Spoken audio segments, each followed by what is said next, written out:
अस्सलाम वालेकुम। आप देख रहे हैं प्रोग्राम द टॉक शो और मैं हूं बतूल राजपूत। आज पाकिस्तान में सियासी मंजरनामे के हवाले से बात करेंगे। इलेक्शंस करीब हैं, नए हल्का बंदियों के कॉन्टेक्स्ट में नई फहरिस्तें भी आ गई हैं वोटर लिस्टों की, और उसके ऊपर जो 1300 ऑब्जर्वेशन थी, एतराज़ात थे, उनको भी एड्रेस किया जा चुका है।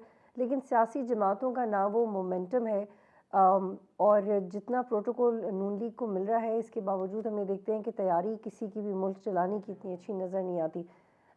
हर सियासी नुक्ते के ऊपर बात करेंगे जो इस वक्त अहम है, लेकिन सबसे पहले पाकिस्तान तहरीक इंसाफ के रीसेंट इंट्रा पार्टी इलेक्शंस में जिसको पहले इलेक्शन कमीशन ने रिजेक्ट किया, और इसमें एक और इंटरेस्टिंग डेवलपमेंट ये हुई है कि जो दीगर हम ख्याल सियासी जमातें हैं वो इस इलेक्शन को मज़ीद क्रिटिसाइज़ करें, और ये हिस्टोरिकली बहुत ही कम हमने देखा है। इनफैक्ट ये तो बिल्कुल भी नहीं देखा कि एक जमात के इलेक्शंस को दूसरी जमातें इतनी अहमियत दे रही हों।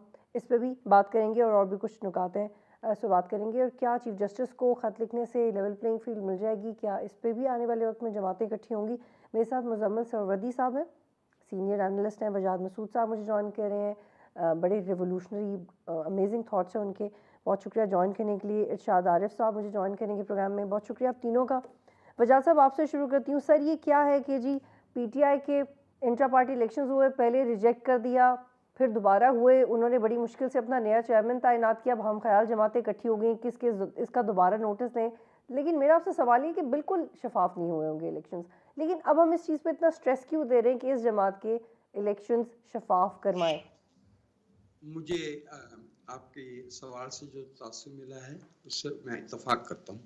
दीगर सियासी जमातों का इससे ताल्लुक नहीं होना चाहिए, ये उनकी जमात का दाखिली मामला है और ये तस्लीम करना चाहिए कि वो एक मुश्किल वक्त से गुजर रहे हैं। उनकी क़यादत का बड़ा हिस्सा या तो जेलों में है या वो मंजर आम पे नहीं है। इन हालात में इलेक्शन कमीशन ने उनसे इंतखाबात के लिए कहा है और पाकिस्तान में सियासी जमातों के जो इंट्रा पार्टी इलेक्शंस होते हैं उनकी कमोबेश इसी तरह की रवायत रही है। तो ये ज़रा थोड़ा सा बाल की खाल उतारना या बहुत ज़्यादा बारीकी में जाना इस पे, मैं तो दिल से समझता हूँ कि ये जो सियासी जमातों पे इंतखाबात की ये जो पाबंदी भी जो आयद की गई है, ये बज़ाते ख़ुद सियासी अमल में एक मुदाखलत के मुतरादिफ है। और ये ख़ास हलकों ने जो सियासी अमल को अपनी मर्ज़ी के मुताबिक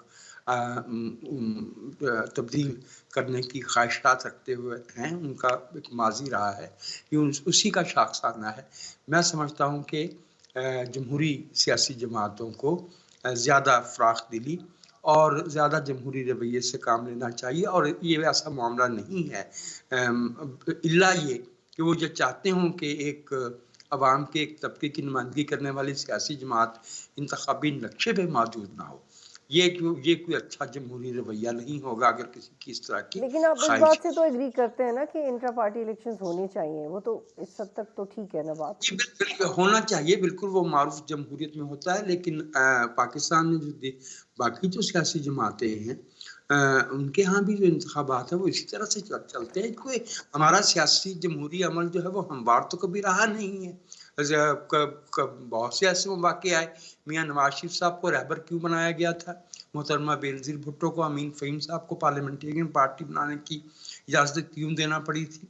तो ये पाकिस्तान में सियासी जमातों पे इस तरह के मरहले आते रहे हैं, और जो आज सियासी जमातें अगर किसी खुशगुमानी का शिकार हैं तो ऐसा उनको नहीं जी करना प्लीज चाहिए। प्लीज ये वजाद मसूद साहब, लॉन्ग आई होल्ड यू हमारे है। लॉन्ग टर्म मफाद में जी नहीं है, ऐसा ठीक ऐसा सोचना ठीक। हमारे लॉन्ग टर्म मफाद में नहीं है। और इसमें मैं ये भी ऐड करना चाहती हूँ कि भुट्टो साहब भी जब जेल में थे तब एक कारकुन को कंसिडर किया था, और उसके बाद फिर नुसरत भुट्टो साहबा को। जी, वो उन्होंने शेख रशीद साहब जो हमारे बाबाए सोशलिज्म कहलाते थे, उन्हें अपनी जगह पे नामज़द किया था, लेकिन उन्होंने खुद बेगम नुसरत भुट्टो से दरख्वास्त कर ली थी कि बेगम साहबा, पार्टी में जो जागीरदार हैं वो मेरी क़यादत नहीं मानेंगे, आप पार्टी की रहनुमाई फरमाएं। तो उस पर नुसरत भुट्टो साहबा को जो है वो चेयरमैन जी बिल्कुल, बनाया। आप मेरे साथ रुकिएगा। मुजम्मिल सरवदी साहब, मेरे लिए बहुत दिलचस्प है कि बाकी सियासी जमातें कितनी कंसर्न है कि PTI के इंट्रा पार्टी इलेक्शंस कैसे हो रहे हैं। बल्कि नून लीग की तर्जुमान ने तो ये भी कहा है कि इलेक्शन सिर्फ 15 मिनट में मुकम्मल हुआ, ना वोटर्स थे, ना वोटर लिस्टें थी, ना प्रिजाइडिंग ऑफिसर थी। और मैं पहले भी कई दफ़ा कोट कर चुकी हूँ कि जो नून लीग के इंट्रा पार्टी इलेक्शन हुए थे कुछ साल पहले, उसमें तो हमने खुद देखा कि बैलेट पेपर्स भी नहीं थे कन्वेंशन सेंटर इस्लामाबाद में, और उससे पहले उसके बाद भी ऐसे होते रहे। तो ये क्या रवैया है? इतनी एक्साइटमेंट क्यों हो रही है बाकी सियासी जमातों को? इलेक्शन कमीशन को नोटिस लेना चाहिए। ये ये इसको, इस रवैये को आप क्या कैसे डिफाइन करेंगे? वजाहत मसूद साहब तो कह रहे हैं कि उनका दाखिली मामला है, इलेक्शन कमीशन कर सकता है, बाकी सियासी जमातों का मामला नहीं है ये। नहीं, ये मैं इससे मुत्तफिक नहीं हूँ। पहली बात तो ये है कि जब नवाज शरीफ के सेनेटर से शेर का निशान छीन लिया था और कहा था कि वो पार्टी हेड नहीं हो सकते, और सारे सेनेटर से शेर का निशान छीन लिया था, तो तब क्या एक तबके से आपने राय दही छीन नहीं ली थी कि वो शेर के निशान पे नहीं है, और 6 साल आपने सेनेट को जो है उन सेनेटर्स की वजह से आज़ाद रख के अपनी मर्जी से वहाँ पे पॉलिटिकल इंजीनियरिंग की।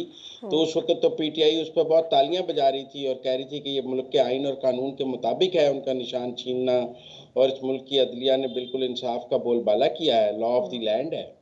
तो आज मेरा मतलब है कि तब वो नून लीग का अंदरूनी मामला नहीं था, तो आपने party election, intra party election कराए, उसमें शहबाज शरीफ सदर, जो देखिए इंट्रा पार्टी इलेक्शन होने हैं हर पार्टी के अपने आइन और कानून के मुताबिक, ये पाकिस्तान के आइन और कानून के मुताबिक तो नहीं होने। आपको बिलावल भुट्टो के चेयरमैन बनने पे भी सारी पार्टियों को एतराज था कि पर्ची से चेयरमैन बने हैं, पर्ची से बने हैं, ये कोई शफाफ नहीं है, क्यों सारी सियासी जमातों ने उस पर राय नहीं दी थी? आज क्यों जुबानबंदी कर दी जाएगी जी? तब आप सबको राय बहुत अच्छी लगती थी, जब शहबाज शरीफ सदर बना तो आपने कहा मरूसियत है, भाई बन गया है। क्या पीटीआई वालों ने उस पर सियासत नहीं की थी? उन पे तो आज जब उन पर बात की जा रही है तो हमारे दोस्त ये राय दे रहे हैं कि जी आप उस पर बात ना करें, खामोशी रख लें, वो उनका अंदरूनी मामला है। भाई सियासी जमात है, सियासी जमात का क्या अंदरूनी मामला है? अवामी मामला है, पब्लिक का है, everybody will comment on it. ये कोई मेरे वाले किसी घर का जाती मामला तो नहीं है कि आप मेरी चादर और चार लेकिन दीवारी में मुज़म्मिल नहीं कर सरवदी सकते। साहब, आप बिल्कुल ठीक कह रहे हैं। एक तो हमारे यहाँ जब भी सियासत पे बहस होती है, टीवी पे भी, और जनरली जब सियासत की जाती है तो हम एक दूसरे को वक्त ज़्यादा याद दिलवाते हैं कि आपने जब ये किया था तो हम क्यों नहीं कर सकते। ऐसे को तैसा वाला रवैया बहुत ज़्यादा है, जो कि बिल्कुल समझ भी आता है, करना भी चाहिए अगर आपके पास इतनी आज़ादी है तो। लेकिन ये सिस्टम के लिए क्या ठीक है? जैसे वजाहत मसूद साहब कह रहे हैं कि law long off the term में। लैंड है जी। एक नाहल आदमी पार्टी का सरबराह नहीं हो सकता। ये लॉ ऑफ द लैंड आपने बेनजीर भुट्टो पर भी लागू किया, उन्होंने वो इसमें से सियासी रास्ता उन्होंने निकाला अमीन फ़हीम के जरिए। ये लॉ ऑफ द लैंड आपने नवाज शरीफ पर भी लागू किया, उन्होंने इसका सियासी रास्ता निकाला। ये law of the land Imran Khan पर लागू हुआ है, उन्हें सियासी रास्ता निकालना है। इसके नतीजे में ये कोई ऐसी बात तो नहीं है। हर पार्टी का अपना तरीकाकार है। मुस्लिम लीग नून में सेंट्रल एग्जेक्टिव के अंदर इलेक्शंस होते हैं, पीटीआई के अंदर और निज़ाम है, फजलुर रहमान की पार्टी में और निज़ाम है। हर पार्टी को उसके निज़ाम के तनाजुर में उसके इंट्रा पार्टी इलेक्शंस देखने हैं। आप मुस्लिम लीग नून के इंट्रा पार्टी इलेक्शंस को पीटीआई के इंटर पार्टी इलेक्शन से कंपेयर नहीं कर सकते। दोनों का आइन कानून फर्क है। ये तो ऐसी है जैसे एक मुल्क में सदारती निज़ाम है, एक में पार्लिमानी निज़ाम है, आप दोनों को कंपेयर करने लग गए। दोनों का अलग अलग निज़ाम में हुकूमत है, अलग अलग निज़ाम है सियासी जमातों में। पीटीआई ने बड़ी ओपन जगह पे अपना इंटर पार्टी इलेक्शन रखा, वोटर लिस्टें उन्होंने दी, उन्होंने कहा कि 9 बजे कागज जमा होंगे, 11 बजे तक, 12 बजे स्क्रूटनी होगी, 3 बजे फाइनल लिस्ट लगेगी। फाइनल लिस्ट के बाद वो ऐलान करते कि देखें किसी के कागज नहीं हुए। ऐसे ही होता है सब जमातों में, कोई कागज जमा नहीं कराने आता, लेकिन एक ड्यू प्रोसेस ऑफ लॉ तो आप पूरा करते हैं। कानूनी तकाजे तो आपने पूरे करने हैं, जैसे आप कहते हैं ट्रायल में कानूनी तकाजे ठीक है पूरे होने मुज़म्मिल चाहिए। साहब, एक और इसमें एंगल बात कर ऐड करना चाह रही हूँ डिस्कशन में। कल भी हमने इसके ऊपर बात की थी कि बैरिस्टर गौहर साहब की जो अपॉइंटमेंट है उससे फ़ायदा क्या होगा शॉर्ट टर्म में, क्योंकि वो कह रहे हैं कि आने वाले वक्त में तो वो तब्दील हो जाएंगे, लेकिन शॉर्ट टर्म में क्या फ़ायदा होगा? इस वक्त ज़रूरत किस बात की है पीटीआई को? एक तो उनके अंदर भी इंतशार है इस अपॉइंटमेंट को लेके, और दूसरी बात ये कि कौन फिर कोशिश करेगा कि पीटीआई का निशान भी महफूज रहे और उनके इस्टेब्लिशमेंट के साथ ताल्लुकात भी बेहतर हों। क्योंकि एक वकील की तैनाती माजी में तो हमने नहीं देखा कि वो हल्के में भी बड़े स्ट्रॉन्ग हों, इलेक्शन भी जितवा दी हों। तो ये तैनाती किस कॉन्टेक्स्ट में पीटीआई को ज़्यादा हेल्प करने जा रही है?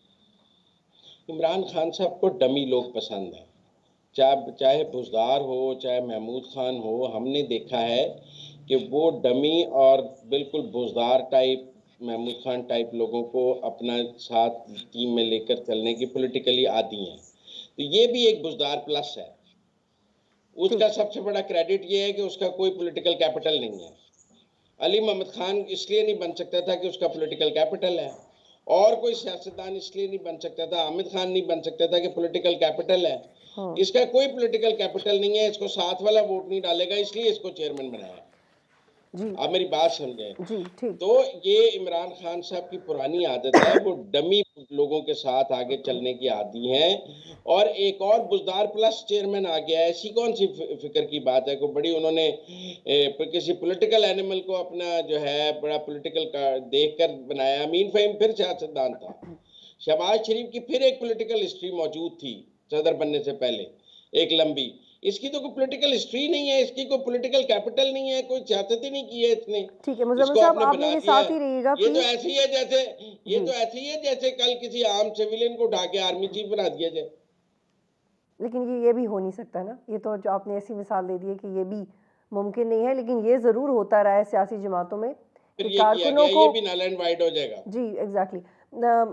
वजाद मसूद साहब, हामिद खान साहब ने कहा है, जो पुराने नजरियाती हैं पीटीआई के, उन्होंने कहा है कि कारकुनानों जो नए लोग हैं पता भी नहीं चला पार्टी के अंदर कब आए हैं, उनको ओहदे दिए जा रहे हैं। शेर अफजल साहब पे भी उन्होंने क्रिटिसाइज़ किया। तो पीटीआई का ये तो शेवा रहा है कि इंटेंशनली या पर्पसली वो अपने नजरियाती कारकुनों को नाराज़ करते रहे हैं, चाहे वो फौजिया कसूरी हों या अली मोहम्मद खान से उनके अलग अलग ख्यालात हों। लेकिन ये इतने मुश्किल वक्त में भी PTI is not able two point out कि पार्टी के लिए काम कौन कर सकता है। इसको अब इसको कैसे एड्रेस करेंगे आप? देखिए, मैं आपसे अर्ज किए देता हूँ। एक बात तो ये है कि जो मियाँ नवाज शरीफ साहब से सेनेटर्स के टिकट वापस दिलवाए गए थे, बात करने वालों को बात जो है ना वो तारीखी तनाजुर में रहते हुए करनी चाहिए। हम जैसे जमहूरी अनासर जो हैं तब भी उस पर क्रिटिसिज्म करते थे। जिन्होंने मियाँ नवाज शरीफ से सेनेटर के टिकट वापस छीने थे, उन्होंने ही मोहतरमा बेनज़ीर भुट्टो को जो है वो अमीन फ़हीम को चेयरमैन पार्लियामेंटेरियन बनाने पे मजबूर किया था, और वही आज ये कर रहे हैं। और जो लोग हमारा तो रिकॉर्ड मौजूद है, हम तो मेरे जैसा बंदा तो कभी तहरीक इंसाफ का ना हामी रहा है, ना जो है उसने कभी इमरान खान की हमायत की है। हम जमहूरी असूल की बात कर रहे हैं। जिन्होंने वो पिछली जो गलतियां हुई हैं, अगर आज हम उसको दोहराते हैं तो हम मुल्क का जो मुस्तकबिल है उसमें आइंदा भी इन गलतियों की गुंजाइश रख रहे हैं, और ये तजुर्बा भी नाकाम हो जाएगा। हम किसी की हमायत नहीं कर रहे, ना इमरान खान साहब की, ना किसी और की। ये हमारे यहाँ एक जमहूरी तनाजुर है, उसमें रहते हुए हम बिल्कुल ये बिल्कुल बात यही करें। बात है। हम उस वक्त भी मेरा लिखा हुआ रिकॉर्ड पे है। जो बाकी दोस्त हैं वो भी बताएंगे, उस वक्त वो जो शुक्रिया राहिल शरीफ की हमायत कर रहे थे, और जो कमर बाजवा साहब को जो है वो कौम का मसीहा बता रहे थे, और ये बताते थे कि कौन कहाँ से पैसे लेके आया, जो जिन्होंने इमरान खान की हमायत की हुई है माजी में, वो बताएं। हम तो मुखालफ रहे हैं इमरान खान के 1996 से। आज हमसे ये पूछा जा रहा हो कि बैरिस्टर गौहर खान का पॉलिटिकल कैपिटल नहीं है, 1996 में इमरान खान का क्या पॉलिटिकल कैपिटल था? मैं बताता हूँ क्या पॉलिटिकल कैपिटल था। He was an anti politics. वो आज भी गैर जमहूरी ज़हन रखने वाला बंदा है, ये मेरी जाती राय है। लेकिन मैं कौमी मुफाद में, कौम के जमहूरी निज़ाम के मुफाद में जो समझता हूँ कि अवाम को अपनी राय देने का शफाफ हक मिलना चाहिए, और उनकी जमात की जितनी भी तायद मौजूद है उससे इलेक्ट्रल नताइज में रिफ्लेक्ट होना चाहिए। This is the question, this is not the question कि माजी में जिन्होंने किया है उन्होंने भी गलत किया, और जो उस बिल्कुल गलती को कोई आज दोहराना चाहता, तो ये कोई बिल्कुल कबीले की लड़ाई नहीं है, जी ये बिल्कुल कौम के मफाद का सवाल है। जी बिल्कुल। I got your point. Irshad Arif साहब भी मेरे साथ हैं। इरशाद आरिफ साहब, आपके ज्वाइन करने से पहले हम ये डिस्कस कर रहे हैं कि पीटीआई के जो नए चेयरमैन हैं वो पीटीआई को किस तरह का फ़ायदा पहुंचा सकते हैं।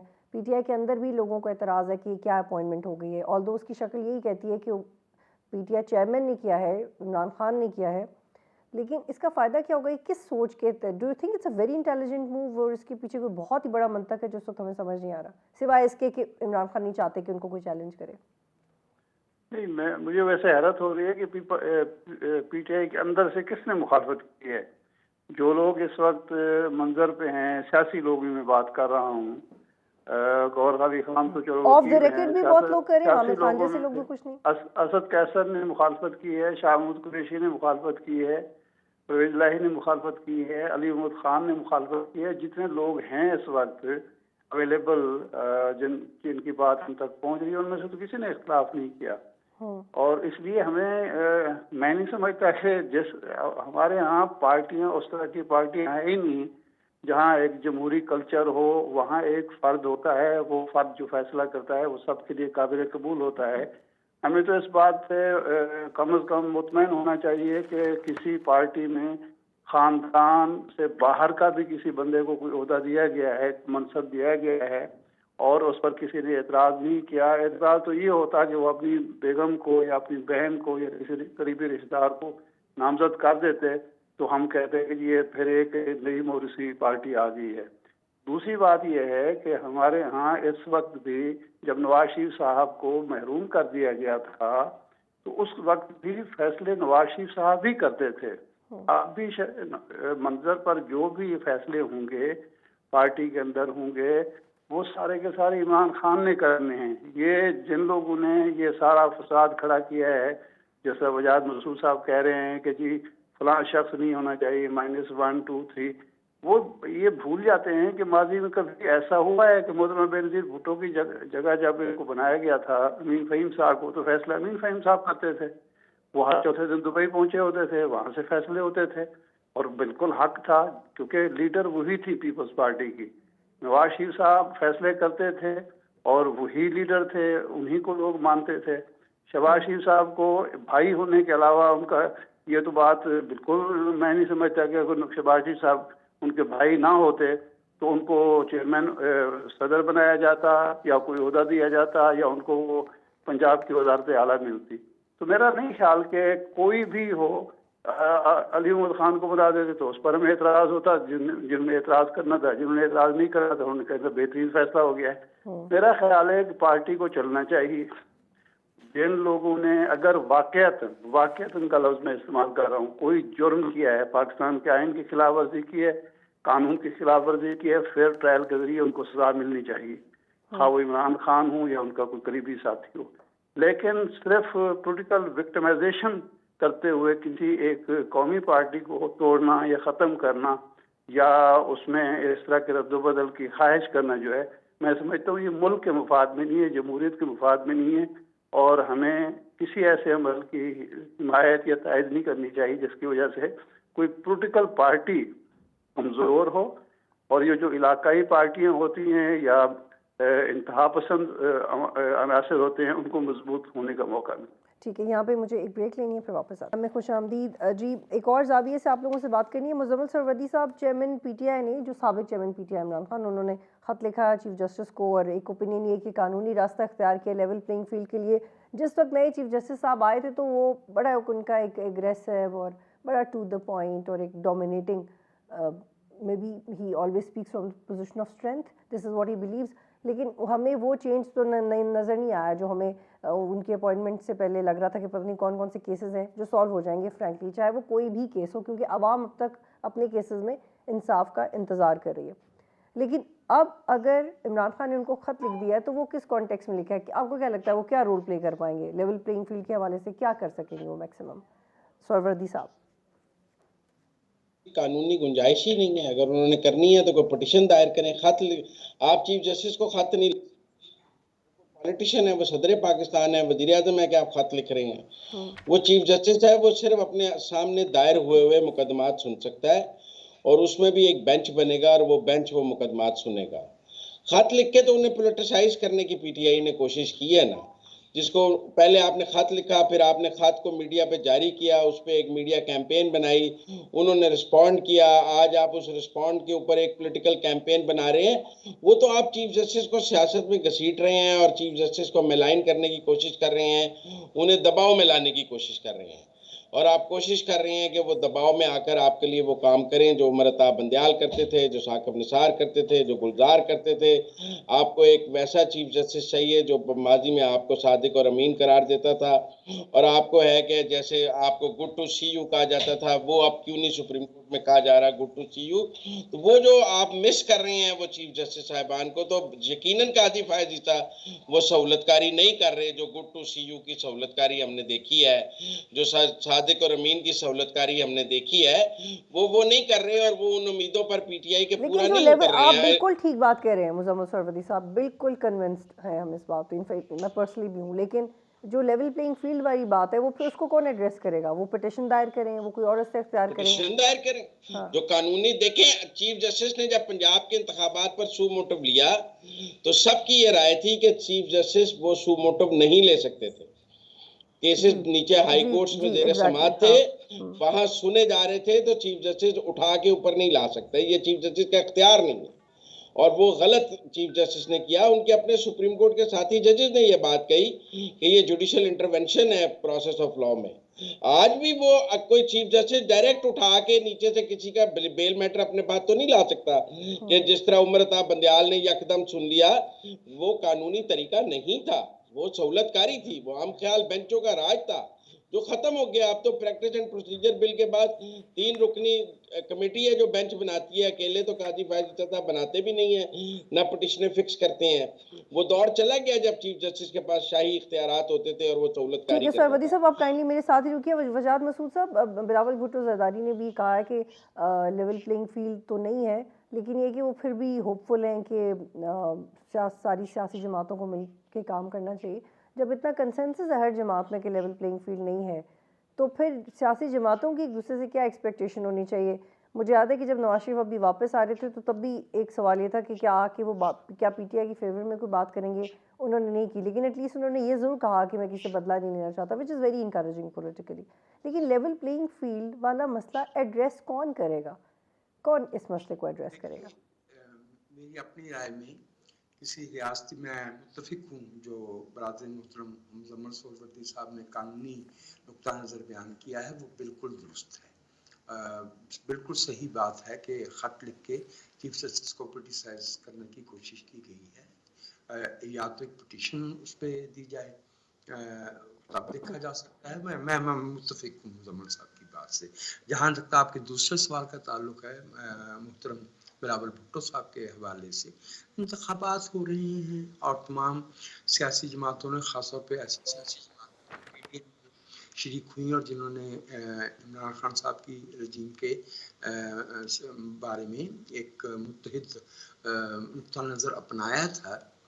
अब उन्हें इंतखाबात में जाते हुए अपना तशख़्ख़ुस कायम करना है, क्योंकि मुस्लिम लीग नवाज जो है वो पंजाब की तकरीबन 144 से 141 जितनी भी सीटें इलेक्शन कमीशन ने तय की हैं, उनके बायस खुद को बेहतर पोजीशन में समझ रही है। तो बिलावल साहब ज़रा थोड़ा अग्रेशन में है, लेकिन जो सियासी आसार हैं वो ये हैं कि जब इंतखाबी अमल मुकम्मल हो जाएगा तो मैं नहीं समझता कि पीपल्स पार्टी और मुस्लिम लीग नवाज में ऐसा कोई बहुत बड़ा इख्तलाफी नुक्ता सामने आएगा। एक हंग पार्लियामेंट वजूद में आना है और बेहतर होगा कि इस तरह की कोई ब्लैटेंट कोशिश ना की जाए जिससे ये इंतखाबी अमल जो है ये दागदार हो। इसको अवाम को सिर्फ शफाफ ही नहीं होना चाहिए, अवाम को नज़र भी आना चाहिए कि ये शफाफ है। उस हद तक मैं इमरान खान साहब का जो नुक्ता नज़र है या किसी भी ऐसे दूसरे सियासी नुमाइंदों का कि बज़ाहिर ऐसे लग रहा कि गोया लेवल प्लेइंग फील्ड नहीं है, लेकिन मैं एक सवाल भी करना चाहूँगा कि मियाँ नवाज शरीफ साहब को कौन सी ऐसी कानूनी रियायत मिली जो जिस पे एतराज़ किया जाए? जो कुछ भी हो रहा है वो कानून के दायरे में रहते हुए हो रहा है, दस्तूर के दायरे में रहते हुए हो रहा है। तो मैं नहीं समझता कि ये इस तरह का सवाल उठाना कि गोया कि उनकी कोई मुफाहमत वगैरह गैर सियासी कुत्तों के साथ हुई है, मैं समझता हूँ कि ये मुनासिब सोच नहीं है। अच्छा, ठीक है। आपको लगता है कि कोई भी एक्स्ट्रा टेक केयर नहीं की जा रही है नवाज शरीफ की, वो जो भी हो रहा है सब ऐसा सियासत है, लेकिन वो एक इंतखाबी जो कशमकश होती है जिसमें ज़ाहिर है कि आपने मुकाबला करना है, तो अपना एक अलग से अपनी आइडेंटिटी, अपनी पोजीशन वो तो आप बिल्ड करते हैं ना इंतखाबात में। तो बिलावल भुट्टो साहब कर रहे हैं, ये उनका जमहूरी हक है। ठीक है, ये बड़ा आपने हम नुक्ता उठाया, आपकी ओपिनियन है, इस पे बात करते हैं। शाह दारी साहब, एक तो ये भी इस पे भी बात कीजिए। वजाहत साहब कहते हैं कि नवाज शरीफ को जो भी प्रोटोकॉल मिला, वो जितना भी कंफर्ट है वो बिल्कुल कानून के मुताबिक है, और जो हम ये सोचते हैं कि उनको एक सपोर्ट मिल रही है वो नहीं है, ये बात। और दूसरी बात मुझे आपसे ये कहना है कि 9 मई के बाद हम में एक कंसेंसस है एज ए नेशन और एज ए कम्युनिटी कि ठीक है, आप जिसने गलत किया उसको जेल में डालें, पकड़ के लेके जाएं। लेकिन इसके बावजूद जो लोग रह गए हैं सियासत में, किसी एक पर्टिकुलर जमात में जब सियासत करना चाहते हैं और फिर वो शिकायत करें कि लेवल प्लेइंग फील्ड हमें चाहिए, तो हम 9 मई के बाद, अब कुछ अर्सा गुजरने के बाद या फिर इलेक्शंस के भी बाद, how can we move forward with this issue? इसको हल करते हुए आगे किस तरह से बढ़ सकते हैं, या यही चलता रहेगा कि एक कट ऑफ होगा, एक प्रोमिनेंट हो जाएगा, फिर एक कट ऑफ होगा? ये लेवल प्लेइंग फील्ड वाला मामला इतना इम्प्रैक्टिकल क्यों हो जाता है? बड़ी सादा सी टर्म है ये, इसको लेके हम आगे क्यों नहीं बढ़ पाते? पहली बात तो ये है कि बिलावल साहब जो कुछ भी कह रहे हैं वो एक पॉलिटिकल नैरेटिव है, और वाकई इलेक्शन नैरेटिव उसको कहना चाहिए। वो जो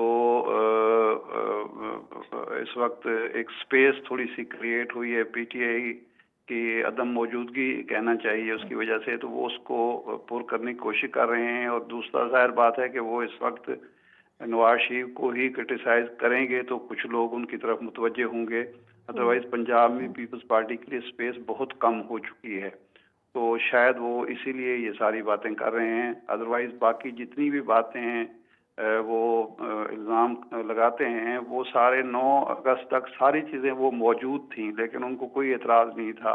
इलेक्शन के अल्तवा के लिए जो फैसला हुआ मरदमशुमारी के नतायज जारी करने का, उसमें पीपल्स पार्टी शरीक थी। बाकी जो मामलात हैं, सैलाब के पैसे अब याद आ रहे हैं, वो भी उस वक्त उन्होंने कोई सवाल नहीं उठाया था।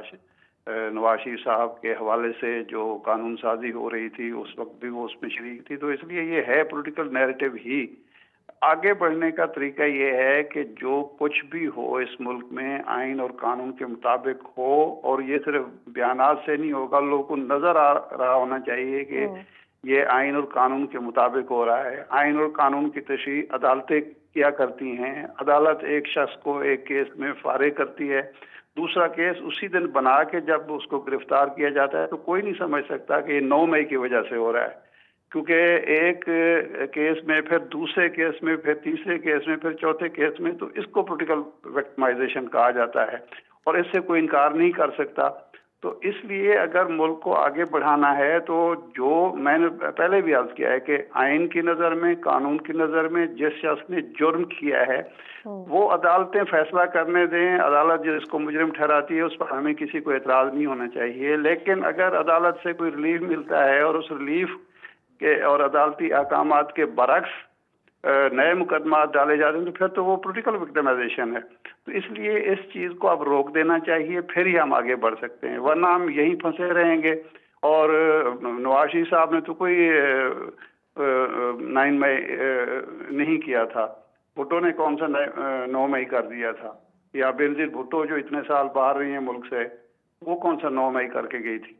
तो इसलिए इन दो चीज़ों को अलग अलग हमें देखना चाहिए। एक 9 मई है, वो एक वाकया हुआ है, उसके जो किरदार हैं उनको आप ट्रीट करें, लेकिन ये है कि जो शख्स भी किसी को पसंद नहीं है उसको उस 9 मई में उलझाकर सियासत से बाहर रखना है, या इलेक्शन कैंपेन से बाहर रखना है, या इलेक्शन प्रोसेस से बाहर रखना है।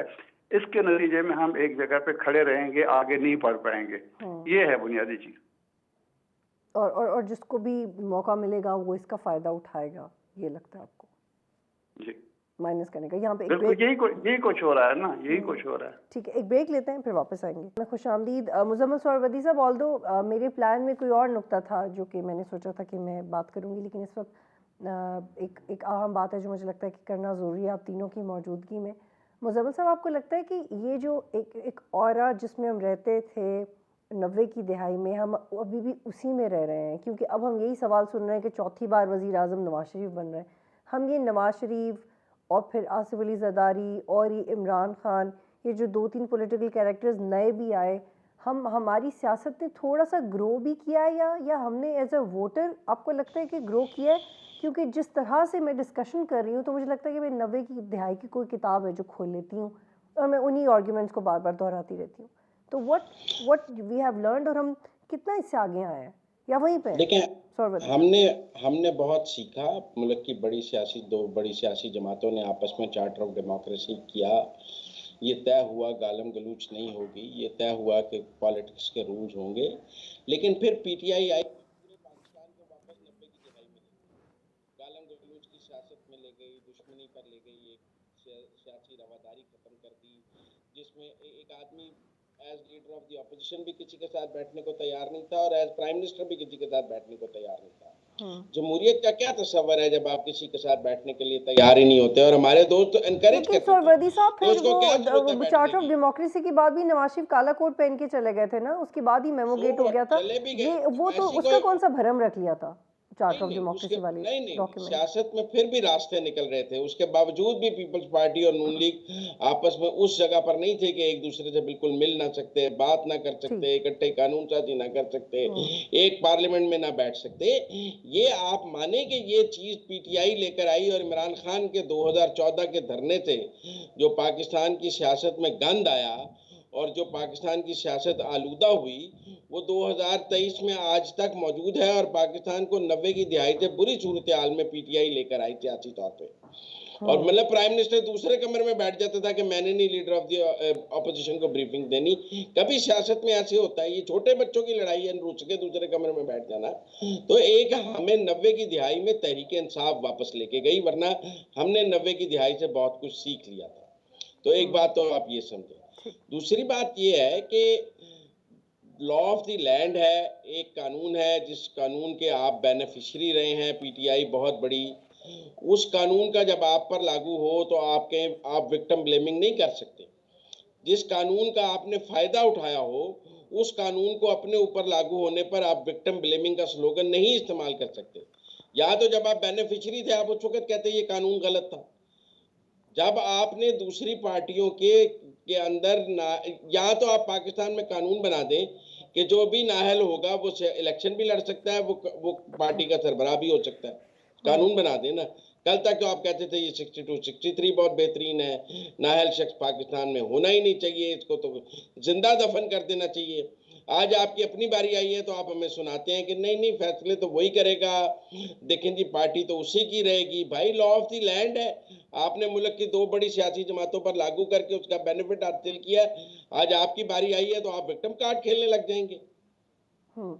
अब आप इसे एग्री करते हैं वजाद मसूद साहब कि पीटीआई ने पाकिस्तान को 90 की दहाई की सियासत में घसीटा और हम ग्रो कर गए थे पॉलिटिकल ग्रज रखने से, और वाकई हमारा एक पॉलिटिकल कंसेंसस हो गया था।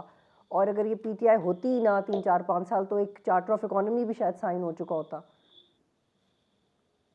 वजाद मसूद साहब, आपकी बात से इत्तफाक करता हूँ। वाकयातन हमारी सियासत रोक की। मैं तो ये भी कहता हूँ कि 1973 के आइन के बाद हमारी सियासी गुफ्तों का सबसे बड़ा जमहूरी कारनामा जो है वो 14 मई 2006 का इसाक जमहूरियत था। However, having said that, मैं ये पॉइंट आउट करना चाहूँगा कि 1996 से इमरान खान साहब की जमात मौजूद थी और वो नर्सरी का एक गमले में पौधा लगा हुआ एक साइड पे रखा था। 2008 से ऑनवर्ड उसकी आबियारी की गई। उसको मैं इमरान खान साहब की सियासत से इत्तेफाक नहीं करता, लेकिन मैं समझता हूँ कि ये जो मर्ज है ये इमरान खान साहब से शुरू नहीं हुआ। 90 की दिहाई को भी अगर आप थोड़ा सा खोल के देखेंगे तो जो आईजीआई बनाई गई थी, किसने हक दिया था किसी गैर जमहूरी और गैर सियासी शख्स को, जिसे आइन जो है वो सियासत में हिस्सा लेने की इजाजत ही नहीं देता कि वो ये कहे कि पीपल्स पार्टी को हदूद में रखने के लिए हमने आईजीआई खड़ी की। तो 90 की दिहाई की सारी सियासत जो है वो उसी मुदाखलत के नतीजे में बरामद हुई थी जिस मुदाखलत के नतीजे में पाकिस्तान तहरीक इंसाफ सामने आई है। Let's not forget the real malaise, the real problem with our politics, और वो ये है कि आपने ये जो रखा हुआ है तीसरी सियासी जमात में, जी आपको याद है ना, तीसरी सियासी जमात बहुत जरूरी है। तो सरकार अमेरिका में जो है वो रिपब्लिकन और डेमोक्रेटिक पार्टी जो है वो उनके यहाँ बारियां नहीं होती, यहाँ पे बारियां लेने का ताना दिया जाता था। लेबर और कंजर्वेटिव जो है वो बरतानिया में नहीं होते। क्या हिंदुस्तान में आज भी कांग्रेस और बीजेपी अलावा उनकी रीजनल जमातों के वो बड़ी सियासी कुफ्ते नहीं है? जमहूरियत में इसी तरह से होता है। ये हमें जब हम ये बात कहते हैं, मैं अग्री करता हूँ मुजम्मिल साहब से कि इमरान खान साहब जो है वो लेके गए पाकिस्तान की सियासत को बड़ी हद तक 90 की सियासत की नफ्सियात की तरफ, लेकिन इमरान खान साहब एक मुकरा थे। लेट्स नॉट फॉरगेट दी शातिर। शतरंज के मोहरे आगे पीछे करने वाले को हमें नजरअंदाज नहीं करना चाहिए और ना हमें पाकिस्तान की तारीख को समझते हुए उस तनाजुर को नजरअंदाज करना चाहिए। लेकिन वजाद साहब आप बिल्कुल ठीक कह रहे हैं, लेकिन मोहरे भी तो खुद कुछ अपनी मर्जी से कर रहे होते हैं ना। मोहरे इतने अपना अपना कर रहे मोहरों का होते भी हैं, एक लेकिन कसूर है लेकिन हिस्ट्री में मोहरे भी। मोहरे आने जाने हैं। आपने देखा होगा कि मियां नवाज शरीफ साहब जो है, जो 90 में इसी तरह से लाड रहे थे, वो फिर 93 और फिर 99 में वो मातूब हो गए। तो मोहरे आते जाते रहते हैं। अगर हम पाकिस्तान की सियासत को दस्तूर के दायरे में, जैसे हमारे उस्ताद जी ग्रामी बिल्कुल, ठीक आप सब फरमा रहे थे, दस्तूर के दायरे में लाना है, तो फिर हमें मिलेज भी जो ओरिजिनल है, जो प्रॉब्लम है, उस पर अपनी आंख रखनी चाहिए, उसको समझना चाहिए और उसके बारे में जो है वो गौर बिल्कुल फिक्र बिल्कुल। करना इरशाद आरिफ साहब, मुझे इसी नुक्ते पे आपका पॉइंट ऑफ व्यू चाहिए। बिल्कुल, मैं इत्तेफाक करता हूँ वजाद मसूद साहब से। मेरा नुक्ता नज़र हमेशा ये रहा है, आज भी है, जब तक सियासतदान, सियासी कुव्वतें, सियासी जमातें, एक होती है तबकाती गैरत, एक तबके की बतौर सियासतदान गैरत ये होती है कि जब उस पर कोई बुरा वक्त आए तो वो तबकाती गैरत का मुजाहरा करे। हमारे यहाँ ये होता है कि एक वक्त लाडला होता है, वो फिर मातूब हो जाता है, फिर लाडला बनने के लिए कोशिश करता है, फिर लाडला बन जाता है, और वो बिल्कुल भूल जाता है कि कल मैं क्या था और मेरे साथ क्या हुआ था। यही कुछ आज हो रहा है, यही कुछ 80s में हो रहा था, 90s में हो रहा था। किसी का दामन साफ नहीं है, इस हमाम में सब नंगे हैं, और इस दलदल से निकला उस वक्त जाएगा जब वाकईतन आइन और कानून के मुताबिक ठीक है हर इरशाद आरिफ साहब, शख्स, एक नुक्ता हर इदारा, इस पे भी बात हर कीजिएगा सियासी प्लीज। जमात अपनी जी, जिम्मेदारी महसूस करेगी। ये अगर ये ब्लेम गेम चल रही रहेगी, जी कल आपने ये किया था तो फिर परसों आपने भी ये किया था, तो ये मसला कभी हल ही नहीं होगा। ठीक है इरशाद आरिफ अगर साहब, ये प्लीज मुझे सवाल करने जी, का मौका दीजिएगा। आप समझते हैं कि नवाज शरीफ इससे आउटग्रो कर चुके हैं? क्योंकि इमरान खान तो एक दफ़ा ही वज़ीर आज़म रहे, उनके मुकाबले में नवाज शरीफ को तो बहुत ज़्यादा एक्सपीरियंस है सिस्टम का, एस्टेब्लिशमेंट का, उनकी पॉलिटिकल टॉलरेंस भी शायद बढ़ चुकी हो। अब वो जी। क्या आउटग्रो कर चुके हैं इस पूरे निज़ाम के मसाइल से एक सोल्यूशन के साथ, या आप समझते हैं कि वो उन्हीं पुराने फार्मूलाज के तहत दोबारा एडजस्ट कर लिए हैं? क्योंकि वो माजी में बयान देते रहे थे ना, बड़े इनकलाबी हो गए थे, और फिर उन्होंने अब अपने नैरेटिव से पीछे हट गए हैं। तो मैं I really want to understand कि नवाज शरीफ मैं का कंफर्ट लेवल क्या है इस वक्त सिस्टम के साथ।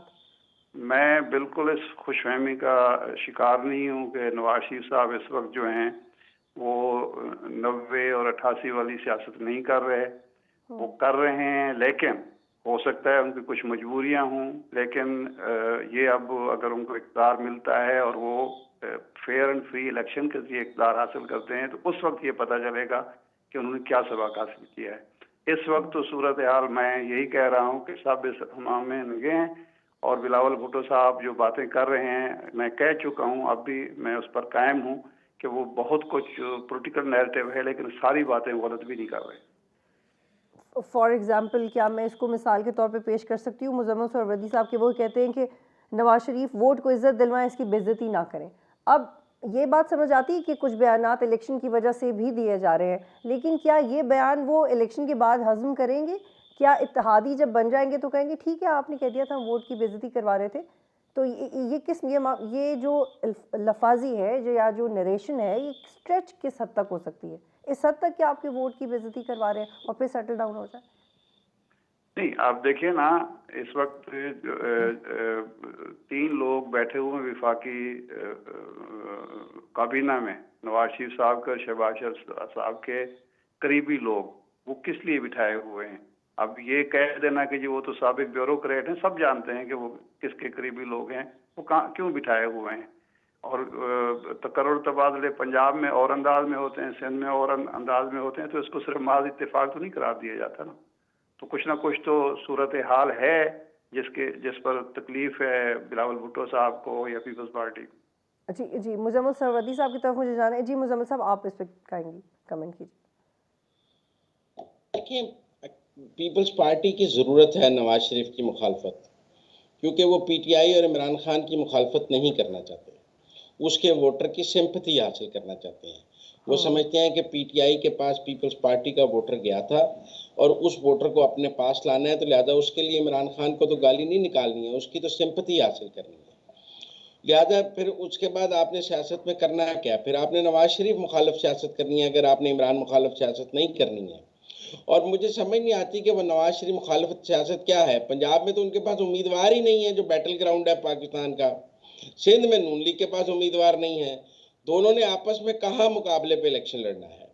मतलब तकरीर बयानात की हद तक तो देखें, लेकिन बैटल ग्राउंड दोनों का क्या है? सिंध में पीपल्स पार्टी और नून लीग का मुकाबला नहीं होना, पंजाब में नून लीग और पीपल पार्टी का मुकाबला नहीं होना। बलोचिस्तान और केपी के जो हरकत हैं वह दोनों सियासी जमातों की बड़ी महदूद ताकत है। पीएमएलएन ने अब कुछ बनाई है, लिहाजा ये अखबारी सुर्खियां या इलेक्ट्रॉनिक मीडिया के बयानात की तो हद तक है, लेकिन आप देखें कि दोनों जमातें मद्दे मुकाबल कहाँ हैं? कहीं भी मद्दे मुकाबल नहीं है। वो आपस में कहाँ इलेक्शन लड़ रही हैं? कहीं पंजाब में उनके पास उम्मीदवार नहीं है, सिंध में उनके पास नहीं है। सिंध में एक अलायंस बन रहा है, लेकिन उस अलायंस के बड़े लेकिन प्लेयर कैसे तो ये बड़ा आपने एक इंटरेस्टिंग नुक्ता उठाया है और रिसेंटली जो नदीम फराचा की किताब है उसमें उन्होंने इसी नुक्ते के ऊपर बहुत एक्सटेंसिव काम किया है कि जो वोट बैंक था पीटीआई का वो किस तरह से जंजा के ज़माने से ट्रांसफॉर्म होता हुआ पीटीआई तक पहुंचा, कि ये वो मिडिल क्लास थी। आई होप वजाद मसूद साहब you have read the book. तो उसमें यही कॉन्सेप्ट है कि वो जो मिडिल क्लास या अपर मिडिल क्लास थी, जो मॉडर्न थी, जिसको नौकरी चाहिए थी, जिसने तरक्की करनी थी, वो किस तरह से वोट बैंक आके इमरान खान पे रुक गया और अब वो वोट बैंक दोबारा पीपल्स पार्टी की तरफ कैसे जाएगा, इट डजंट कन्विंस मी, क्योंकि उनको तो लीडर चाहिए था जो कि उनको नहीं, पीटीआई ने अगर परफॉर्म करके नहीं दिया तो अब वो मुजम्मिल साहब क्यों जाएंगे पीपल्स पार्टी की तरफ? देखिए, कोशिश तो नहीं करने से आप रोक सकते, ये तो आपका तजिया ना, नहीं जाएंगे। मैं आपसे हो मैं सकता है आपसे पूछ मुत्तफिक रही हूँ हूँ, कि वो क्यों जाएंगे। मैं ये कह रहा हूँ कि मैं आपसे मुत्तफिक हूँ कि नहीं जाएंगे, लेकिन क्या इस बुनियाद पर बिलावल को ये कोशिश करने से रोका जा सकता है कि नहीं आप ट्राई ना करें उनको वापस लाने की? वो एक कोशिश कर रहे हैं, वो कोशिश, मेरी आपकी राय है कि वो कोशिश नाकाम हो जाएगी, हम दोनों मुत्तफिक हैं इस बात पर, लेकिन वो एक कोशिश कर रहे हैं, ये भी अपनी जगह एक हकीकत है। उनका वोट बैंक उधर गया है, ये भी अपनी जगह एक हकीकत है। पीटीआई एक लीडरलेस पार्टी हो गई है। ये लीडरलेस पार्टी अगर अगले 5 या 10 साल लीडरलेस रहती है और नहीं इमरान खान वापस आ सकते चेयरमैन बनने, और गौहर खान भी इसको होल्ड नहीं कर पाते 8 फरवरी के बाद, क्योंकि एक सिनेरियो है 8 फरवरी तक, एक सिनेरियो है 8 फरवरी के बाद। ये वोट बैंक हो सकता है 8 फरवरी को वापस ना आए, लेकिन ये वोट बैंक हो सकता है 2029 के इलेक्शन में वापस आ गया हो। और पीटीआई अगर लीडरलेस रहती है अगले 5 साल, तो लोग वाकई बदजन हो गए हो कि पार्टी का कोई फ्यूचर नहीं है, पार्टी का लीडर बाहर नहीं आ पा रहा, सब भाग गए हैं, पार्टी खत्म हो गई है, ठीक है, गौहर खान बिल्कुल। बहुत आई गॉट योर फजूल पॉइंट, हुए। आई गॉट योर पॉइंट मुजम्मिल साहब जी। बस वजाद मसूद साहब इसी पे कमेंट कीजिएगा कि फिर लॉन्ग टर्म में तो चलो टूट गया पीटीआई का वोट बैंक, लेकिन अभी शॉर्ट टर्म में कौन तोड़ रहा है? जी, मैं तो दोनों भाइयों से इत्तेफाक कर रहा हूँ बड़ी हद तक। ये मैं आपसे अर्ज़ करूँ कि पाकिस्तान में जो अर्बन मिडिल क्लास है वो अपोजिशन माइंडेड रही है तवील अरसे से, और उसकी बुनियादी वजह ये है कि वो खुद को डिसएनफ्रेंचाइज्ड फील करते हैं, और इमरान खान साहब ने उनको ज़ाहिर कि ये एक उम्मीद दिलाई। Urban middle class, urban middle class जिनके पास तालीम भी आ गई है, 4 पैसे भी आ गए हैं, लेकिन उनकी सियासी फैसला साजी में जगह नहीं है। और चूंकि बिलावल भुट्टो साहब भी, जैसा कि मुजम्मिल साहब ने दुरुस्त फरमाया है, वो उसी तबके की नुमाइंदगी करते हैं जो बुनियादी तौर पे फ्यूडल लैंडेड एरिस्टोक्रेसी है। तो मैं इत्तफाक करता हूँ मुजम्मिल साहब से कि शायद वो ये हमदर्दियाँ हासिल नहीं कर पाए उस तबके की, ख़ास तौर पे जिनकी ज़हन साजी की गई है ओवर द पास्ट 30 और 35 ईयर्स कंसिस्टेंटली, कि ये सब सियासतदान जो एक लफ्ज़ बोला जाता है रवायती सियासतदान। अरे भाई, रवायत तो फिर यूनियनिस्ट पार्टी तक जाती है, फिर उसको भी साथ लेके चलिए। और जो इमरान खान साहब ने जब ये कहा था कि मैं फरिश्ते कहाँ से लेके आऊँ, तो वो क्या कह रहे थे? वो रवायती पॉलिटिक्स ही कर रहे थे। हैविंग सेड दैट, मैं इत्तेफाक करता हूँ मुजम्मिल साहब से, बिलावल भुट्टो साहब की कोशिश भले कामयाब ना हो, लेकिन उन्हें ऐसा करने का इंतखाबी मुहिम में ये उनका जमहूरी हक है। ठीक है, बहुत शुक्रिया आप तीनों का प्रोग्राम में ज्वाइन करने के लिए। नाज़रीन, प्रोग्राम देखने का शुक्रिया। अल्लाह हाफ़िज़।